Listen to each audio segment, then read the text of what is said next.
اعوذ باللہ من الشیطان الرجیم بسم اللہ الرحمن الرحیم الحمد للہ الذی جعل شہر رمضان موسما للتقرب وفتح فیہ ابواب الرحمہ وانزل فیہ انوار الہدایہ والصلاة والسلام علی رسولہ الکریم وآل بیتہ الذین ہم سفن النجاح ومصابیح الہدی الذین طہرہم اللہ تطہیرا اما بعد۔ محترم ناظرین، ایک بار پھر سے آپ کا خیر مقدم ہے، آپ کی خدمت میں سلام عرض کرتے ہیں۔ رمضان کا مہینہ اپنی آخری گھڑیوں میں داخل ہو چکا ہے، وقت سرکتا جا رہا ہے، ختم ہوتا جا رہا ہے، رحمت کے دروازے کھلے ہیں، لیکن سوال یہ ہے کیا ہم اس دروازے سے گزرے؟ آج 26ویں ماہ مبارک رمضان ہے اور ہمارا روحانی سفر اب اس مقام پر ہے جہاں قرب خداوندی کی کیفیت محسوس ہونی چاہیے۔ قرب خداوندی یعنی کیا؟ قرب خدا کا مطلب صرف عبادات کی تعداد نہیں، صرف یہی نہیں کہ ہم نے کتنی عبادتیں کی ہیں، بلکہ عبادات کے ذریعے دل کا اللہ کی طرف جھک جانا ہے کہ کیا ہمارا دل اللہ کی طرف جھکا ہے یا نہیں۔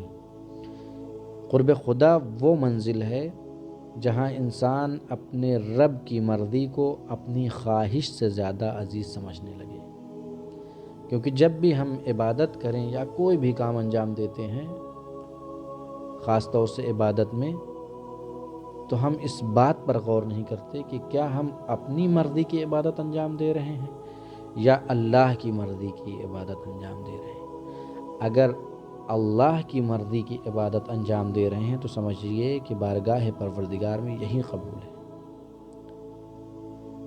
کیونکہ اگر اپنے رب کی مرضی کو اپنی خواہش سے زیادہ عزیز سمجھنے لگے، جہاں انسان کہہ سکے اے رب تو راضی ہو تو سب کچھ ہے، تو سمجھ لیجئے کہ انسان کامیاب ہو گیا۔ یہ مہینہ ماہ مبارک رمضان اللہ کے تقرب کی تربیت کا مہینہ ہے۔ رمضان کا روزہ ہمیں خواہشات پر قابو پانے کی مشق دیتا ہے، تمرین کراتا ہے، اور یہی ضبط نفس اللہ کی طرف قرب کا پہلا زینہ ہے، فرسٹ اسٹیپ ہے۔ لہذا اس مہینے میں نمازیں، دعا، تلاوت قرآن، یہ سب تو دروازے ہیں، لیکن دل کا دروازہ بھی کھولنا ہوگا جہاں اللہ کا نور اتر سکے۔ لہذا ہمیں تقرب حاصل کرنے کے لیے کچھ ضروری اقدامات انجام دینے چاہیے، جن میں سے ایک ہے دل کی خلوت۔ اس کے علاوہ اللہ کو اپنی زندگی کا مقصد بنانا، اور کیا ہے؟ آل محمد علیہ السلام کے ذریعے سے تقرب۔ دل کی خلوت کیا؟ دل کی خلوت یعنی کچھ وقت، کچھ لمحہ ایسا ہو کہ جب صرف ہم اور ہمارا رب ہو، کوئی دعا نہیں، کوئی الفاظ بھی نہیں، صرف خاموش دل، تڑپتا دل اللہ کی یاد میں۔ اللہ کو اپنی زندگی کا مقصد بنانا یعنی نیت میں اخلاص، خلوص، عمل میں اس کی رضا، جو اللہ چاہتا ہے، بس اور کچھ نہیں۔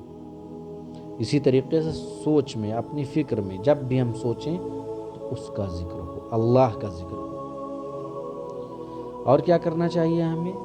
آل محمد علیہ السلام کے ذریعے سے قرآن مجید کہتا ہے قُلْ لَا أَسْأَلُكُمْ عَلَيْهِ أَجْرًا إِلَّا الْمَوَدَّةَ فِي الْقُرْبَى، یعنی آل محمد کی محبت قرب الہی کا سب سے یقینی راستہ ہے۔ اب کیا کریں ہم؟ اس کے علاوہ کیا کریں؟ باقی دنوں میں ہم زیادہ سے زیادہ اللہ کی عبادت کریں، نوافل کثرت سے کریں، قرآن کا ترجمہ پڑھیں تاکہ دل بھی سمجھے، تاکہ انسان کو مفاہیم اور مطلب سمجھ میں آئے۔ غریبوں کی مدد کریں خاموشی سے، لیکن ایسا نہیں کہ علی الاعلان، بلکہ خاموشی سے، جس طریقے سے اہل بیت کا طریقہ رہا ہے، اللہ کے لیے، صرف اللہ کے لیے۔ کہ قرآن مجید کی آیت بھی ہے، اہل بیت اطہار علیہ السلام کے لیے نازل ہوئی کہ انما نطعمکم لوجہ اللہ لا نرید منکم جزاء ولا شکورا،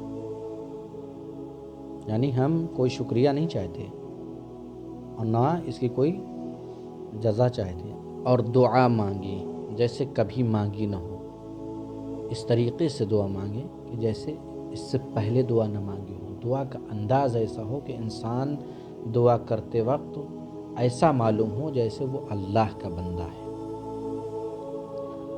لاسٹ، بس آخری میسج، اے میرے عزیزو، بزرگوں، میرے نوجوان بھائیوں، رمضان جا رہا ہے لیکن اللہ تو موجود ہے۔ رمضان تقرب کا موقع ہے لیکن اللہ تو سارا سال قریب ہے۔ ہم نے رمضان میں اس قرب کی طلب پیدا کی ہے، اب اس کو باقی زندگی کے سفر میں ساتھ لے کر چلنا ہے۔ آخر میں ہم پروردگار عالم کی بارگاہ میں دعا گو ہیں کہ اے میرے اللہ، تو ہمیں اپنا بنا لے اور رمضان کے ذریعے ہمیں اپنے اتنا قریب کر دے کہ ہم دنیا میں ہوں لیکن دل تیرے در پر ہو، بحق محمد و آل محمد، وصلی اللہ علی محمد و آلہ الطاہرین، وآخر دعوانا ان الحمد للہ رب العالمین۔ فی امان اللہ، خدا حافظ۔